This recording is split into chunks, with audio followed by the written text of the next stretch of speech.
Greetings, my dear viewers. It is I, Druid, and welcome back to Dungeons & Dragons Character Concept. Today we are taking a look at someone who is a little bit late to the party, the Tortle. That was a turtle joke if you didn't get it, because I did Tortle after I had done the Triton, so it was late to the party. I just wanted that joke to make an excuse. Anyways, the Tortle, the turtle folk, which were introduced during the release of Tomb of Annihilation in their own separate PDF file, the Tortle package. And, well, they're interesting. I like the Tortle as a concept, and that's it. There's not really much lore to go off of for the Tortle. They're a peaceful race that live on a small island near the island of Chult. Nobody really knows about them until they accidentally stumble on this island, or if the Tortle decides to go off of the island to the mainland. They're peaceful, they don't take slaves, they don't become slaves at any point, they just travel for the experience, come back home, have a mate, to have kids, to then teach them for a year before biting the dust. That's their life.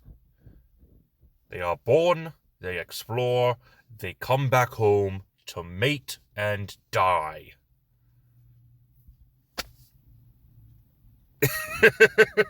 That's their whole life cycle. There's nothing to write home about. Now, mechanically speaking, there are a lot of different build ideas for the Tortle because of their high armor class, and the potential for an even higher armor class. So there's plenty of builds out there, but nothing basic. By the way, hello, welcome back to Character Concept, where we take a look at the different races within Dungeons & Dragons to use the lore of the races to make quote-unquote basic characters that will make good NPCs or just a good player character for when you run out of ideas. This is just a simple guide to try to see what characters are possible. So let's go ahead and attempt to dive in. With the Tortle, like I said, they're really just nomads. They are solitary, though they do like talking to people, because it's an experience. They like the experience. Being able to learn, to travel, to know what is out there. So the backgrounds of Far Traveler, Hermit, and Outlander will probably be your most common Tortles. Though I do see a room for fishers or sages, but Tortles only live for 50 years, so they do what they can and then, like I said, come home, get a mate, and have kids, so they can pass on their knowledge to them before dying. As far as classes go, the Cleric, Druid, and Monk are going to be your most common classes. And like I said, it's going to be really hard to find a class that isn't mostly mechanics. If you go for a thematic Tortle build, you're going to end up with Master Oogway more often than not. Or maybe the Ninja Turtles. Or if you try really hard, Blastoise. Or Cruel from Descent into Avernus. But with that being said, let's go ahead and take a look at each of the classes and try to find subclasses that best fit the lore of the Tortle. We're going to start things off with Barbarian, which seems somewhat odd. But the best primal paths that I can think of for the Barbarian are Beast and Depths. Because, they're animals already, and aquatic. But then you have the Ancestral Guardian, and this is because, like I said, once they decide to come back home to mate, they pass on their knowledge to their children before passing on. But what if they can continue to pass on their knowledge? That's my thought process behind choosing the Ancestral Guardian. Your ancestors are still there to teach you, to protect you. That's really it for that choice. Moving on to Cleric, we have the divine domains of Light, Nature, and Twilight. This is because of a superstition that Tortles have, and that is that the sun and the moon are celestial eyes that are always watching out for them. And they only like being in areas where they can see the sun and the moon. If the sun and the moon are visible at the same time, they think it is a lucky day, a good omen. If neither are in the sky, it is a bad omen, and they get a little anxious. If they can't see the sun or moon at all, like in a cave or some other underground network, they become extremely anxious. So that's really it. It's more of a concept. They have the concept of the sun and the moon being celestial beings that they praise, that they adore. So light and twilight would be perfect for this concept. Nature just for, being nature.